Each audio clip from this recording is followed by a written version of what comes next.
driving me crazy, N-O-I-S-C. Well,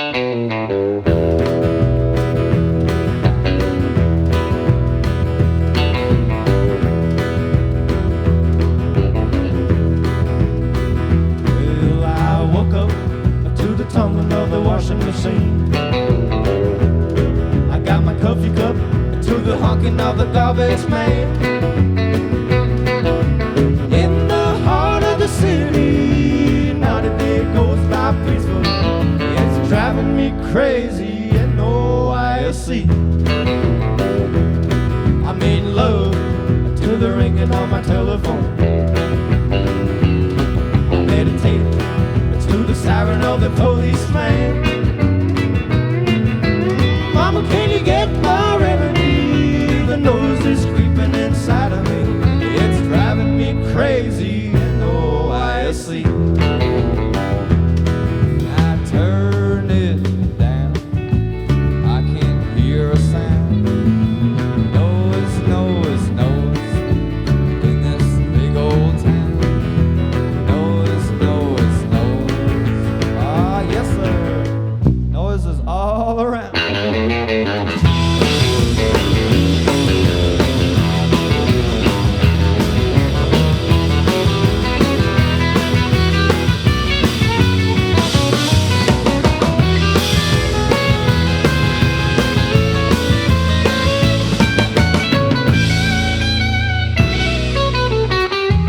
Well, it was really interesting, because there's not a lot of people left that really know how to reproduce the sounds that we love, all the records that we love, the sounds, how to produce those sounds is kind of a lost art these days.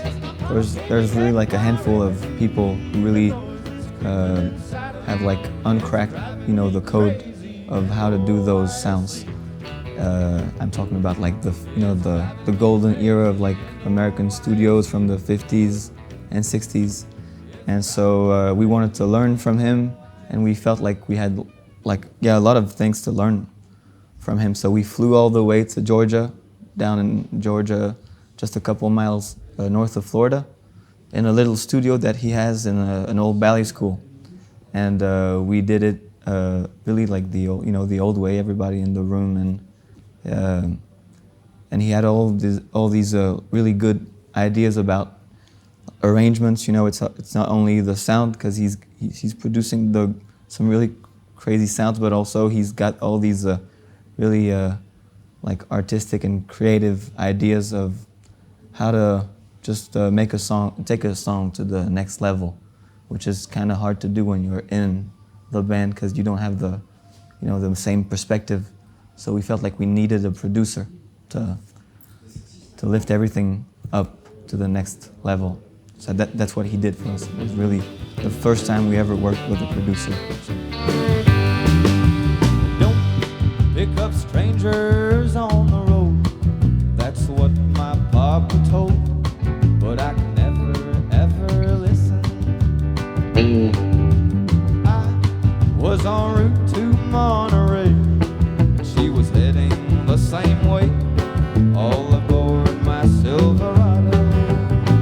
Yeah, she's a California puppy of the PCH, blooming on the roadside, hitching and a thumbing and a bumming a ride, and a golden ray of sunshine. She was a hipster from the town, smoking reefer by the pound, and her ways were kinda groovy. She kept her shades on for the ride. Now there was something she was trying to hide, but I couldn't put my finger on it.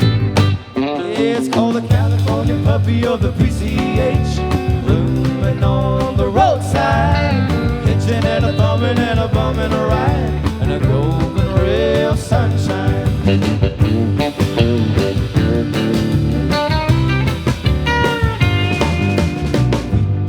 Made a stop at her service station for a little bit of relaxation and a little bit of gasoline. I took my keys and then she rode away, and for the gas I had to pay. And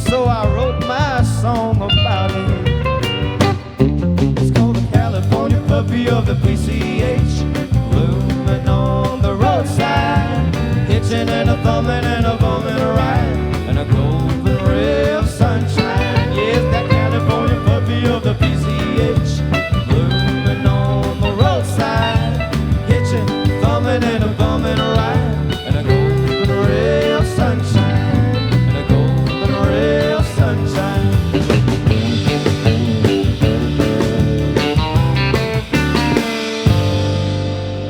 It's not really intentional actually. It's because you know, I wrote those songs like one after the other, and the influences behind them are really different. For example, like Judy Doesn't Live There Anymore. I had seen this movie. I think it's Martin Scorsese movie called Alice Doesn't Live Here Anymore, with Jodie Foster when she was young. And I really liked the movie, and so I really liked the title, and I thought, oh, I should do just like try to do my own version of that into a song. Also for Judy, I wanted to do like a real storytelling song, which is something that I rarely do. Most of the time it's just like love songs. I'm trying to be more poetic. For Judy Doesn't Live There Anymore, I just wanted to like tell a little short story. I was really into like the music of Tom T. Hall. He does that a lot. You know, the guy who wrote That's How I Got to Memphis and stuff like that. And Adelita, I was listening to a lot of Cajun music, you know, like traditional Cajun music, like the Balfa Brothers, stuff with like fiddle and really, you know, like a moaning kind of sound. And I wanted to like, you know, mix that with like a more, you know, voodoo kind of beat. Not voodoo, but like just more percussive kind of beat. And Evangeline, also very much inspired by Louisiana music.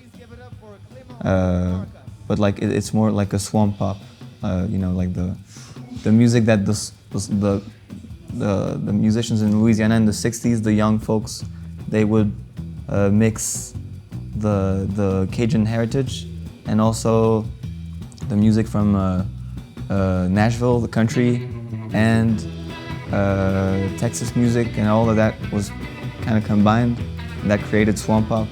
And so it was kind of our tribute to that little era of music, Evangeline. Just a plain old love song about a love gone wrong, or love just like a love that didn't happen for some reason.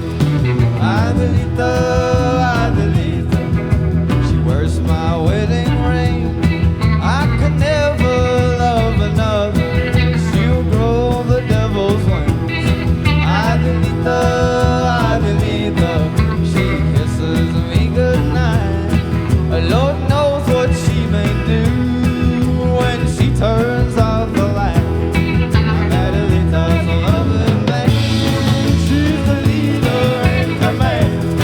She will fire her 45 if I run or if I hide. When she holds me in her arms, I'm enchanted by her charms. But I'm too afraid to go, Lord, I'm stuck on the back door.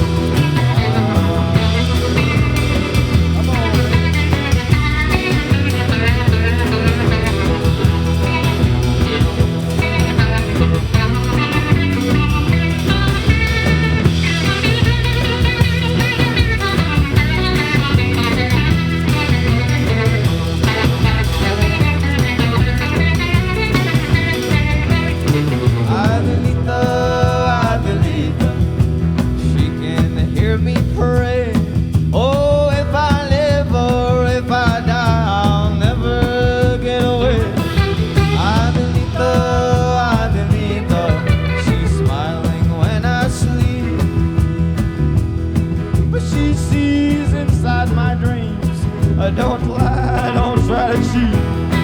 I'm Adelita's a lover man. She's the leader in command. She will fire 45 if I run or if I hide. When she holds me in her arms, I'm enchanted by her charms. But I'm too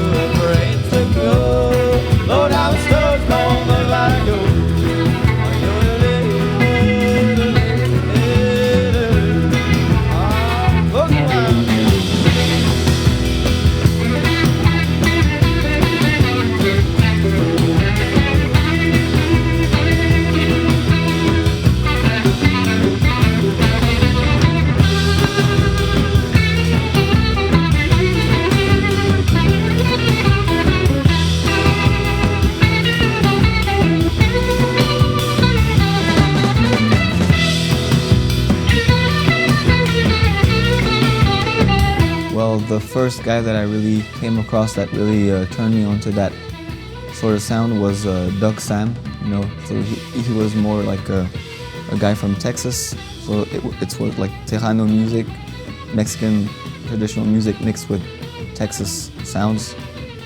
And he was really like a country musician. He used to play the fiddle when he was a kid and steel and everything, but also he grew up in San Antonio, so he had this Mexican heritage in the music that he liked, and that could, you know, you could hear that in his melodies and in the arrangements. Most of it, he was really, a lot of times he would be backed up by Flaco Jimenez, you know, the great accordion player. So that's one of my other Tex-Mex hero, Flaco, you know. And you know, all those. There's a record company in the United States called Aruli. I don't know how to pronounce it, Aruli. But they would record all these like field recordings and traditional music recordings from Texas, Louisiana, Mississippi, and so they have a big Tex-Mex catalog. And I think it helped a lot of folks in Europe or abroad to really get into those traditional bands that I would never have heard of if it was not for labels like that, like Aruli.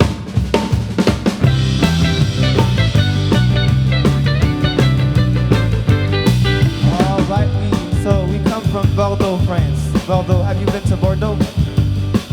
I wrote a little song called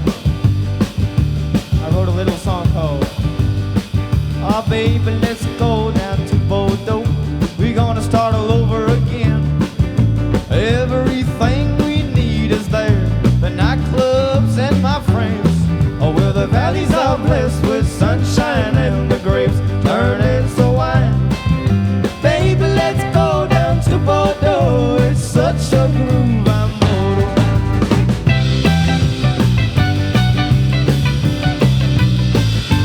Ah, baby, forget about the Golden State, the palm trees and the hot sun. We're hopping on a high-speed TGV. Yeah, it's gonna have a whole lot of fun. Oh, well, the valleys are blessed with sunshine and the grapes turning so wine. Baby, let's go down to Bordeaux. It's such a groove, I'm Bordeaux bound. We're gonna start a rockin' band with Oliver and the gang. THEO is the guitar man, got pretty good picking hands. Bashin' is the back end board, the piano player sitting home. Yeah, well, the valleys are blessed with sunshine and the grapes turning so wine. Baby, let's go down to Bordeaux. It's such a groove, I'm Bordeaux bound.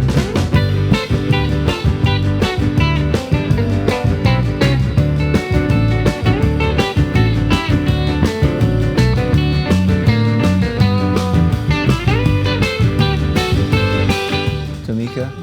Well, it's really, it really started really recently. Before that, we were signed to a major, like, big company, so we had to do all these compromises, and at some point we would just want it to be independent, of course, and ideally I would have to just like run, you know, all the operations in the future. So I'd like to record my own music and just like be able to produce the band or other artists and then release it without any how do you say that, like just like, you know, if I want to put out music, I just don't have to ask to anyone and just do it.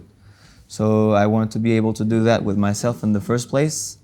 We did 1, 2, and 3 45s in the past couple months, and then there was this other band from Texas called The Mellows that I was like completely a fan of, and they were looking to release their next 45 with another label, and the keyboard player, he's the designer for I asked him to design like the logo, you know, and the covers for my 45s, and so that's how we connected, and so we released their music, and we hope to release some more of their music in the future, and maybe, you know, some other artists that I have in mind. I'd like to just like collaborate with people and do these like songwriting thing that was really done a long time ago, and especially in country music and in Nashville and stuff like that. And where I live in France, it's really rare, and it's something that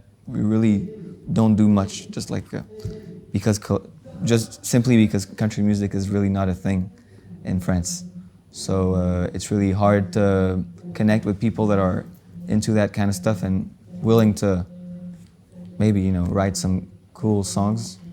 So I started to try to reach out to people a little farther, further, long distance songwriting. It's interesting. Now that you're gone, now that you're gone, I love you more than before. I was so wrong, thinking of you, that's all I do. Now that you're gone, the day you went away, despair came in to stay. The moon, the stars, the night don't really shine so bright. Can't make believe, I only grieve now that you're gone.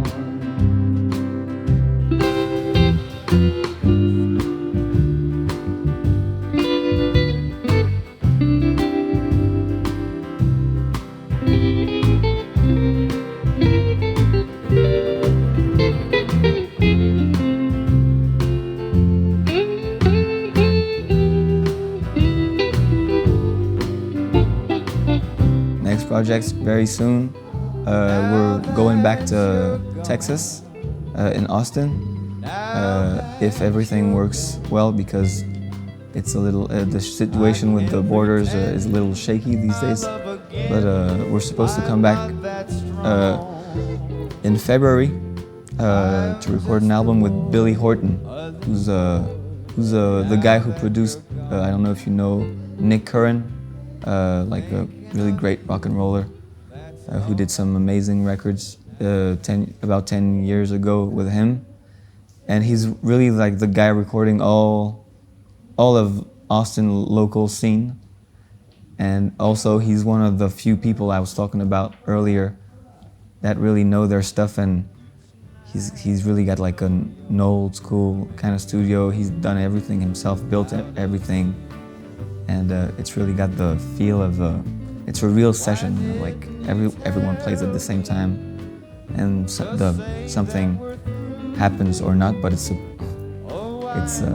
the way we like to work, so that's why we're going where he is. Being in love is all we had. I can't stand the way that they laugh. Oh, you're making a fool out of me.